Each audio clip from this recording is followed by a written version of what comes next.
নির্বাচন হলো বাংলাদেশের সাংবিধানিক ধারার সংবিধান, সার্বভৌমত্ব এবং গণতন্ত্রের প্রক্রিয়া এটা সচল করার একটা পদ্ধতি, প্রমাণ করার একটা পদ্ধতি। এই নির্বাচনে বাংলাদেশের জনগণ নেতৃত্ব দিবে।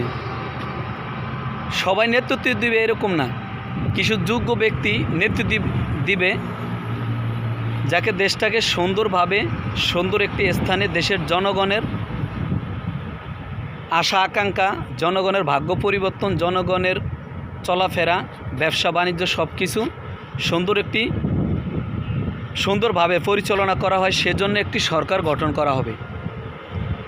এই নির্বাচনে যারা প্রার্থী তারা দেশের দায়িত্ব নেবে, আর আমরা যারা সাধারণ জনগণ আছি আমরা ভোট দিয়ে, আমাদের মূল্যবান ভোট দিয়ে তাদেরকে আমরা নেতৃত্বের যোগ্যতায় নেতৃত্ব বানানোর প্রক্রিয়া পালন করব। তা আমার ভোট আমি দিব, আপনার ভোট আপনি দিবেন,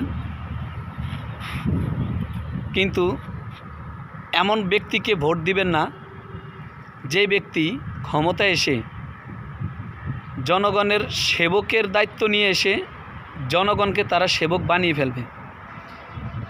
জনগণের সেবার নাম করে এসে জনগণকে দিয়েই তাদের সেবা করাবে, কিংবা জনগণের ব্যবসা প্রতিষ্ঠান সুন্দরভাবে যাতে জনগণ ব্যবসা করতে পারে সেই প্রতিশ্রুতি দিয়ে এসে তারাই জনগণের ব্যবসা দখল করে নেবে।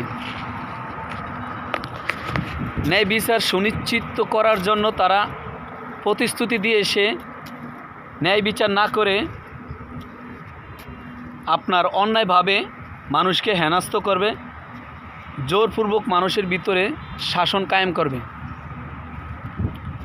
এদিকে লক্ষ্য রাখাই মূলত জ্ঞানী এবং সচেতন নাগরিকের দায়িত্ব।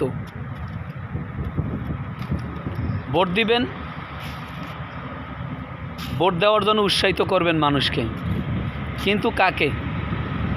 সৎ, নিষ্ঠাবান, আদর্শবান, সুদখোর, সুদ খাওয়া থেকে বিরত থাকে, সুদ নিজেও খায় না, ঘুষ নিজেও খায় না, অন্য কেউ খেতে দিবে না, চাঁদাবাজি নিজেও করানো অন্য কেউ করতে দিবে না, এরকম একটি দল, এরকম একটি ব্যক্তি, এরকম একটি নেতাকে আপনি মূল্যবান ভোট দিয়ে নেতৃত্ব করার জন্য চেষ্টা করবেন।